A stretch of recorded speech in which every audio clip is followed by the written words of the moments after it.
ఏఎన్ఆర్ తెలుగు సినీ పరిశ్రమ ముద్దుబిడ్డ.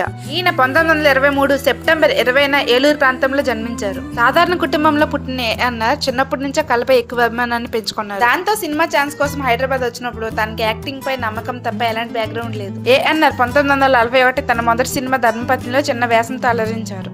తన నేచురల్ యాక్టింగ్ తో తెలుగు అభిమానుల హృదయాలను గెలుచుకున్నాడు. ఏఎన్ఆర్, ఎన్టీఆర్ ఇద్దరు కలిపి తమ నటనతో తెలుగు సినిమా కీర్తిని పెంచేశారు. ఫిల్మ్ నగర్ హైదరాబాద్ లో పెట్టడానికి ఏఎన్ఆర్ ఎంతో కృషి చేశారు.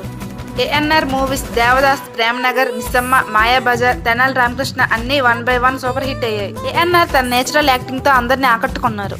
ఏఎన్ఆర్ తన కొడుకు అక్కినేని నాగార్జున అతను సినీ వారసుడిగా పరిచయం చేశాక అతను సూపర్ హిట్ చిత్రాలతో అక్కినేని కింగ్ గా ఎదిగాడు. తర్వాత తరంలో నాగ చైతన్య, అఖిల్ తో ఏ కంప్లీట్ 3 జనరేషన్ యాక్టర్స్ ని ఇచ్చారు మన ఏఎన్ఆర్ గారు. 2014 జనవరి 22న ఏఎన్ఆర్ గారి జీవితం ముగిసింది.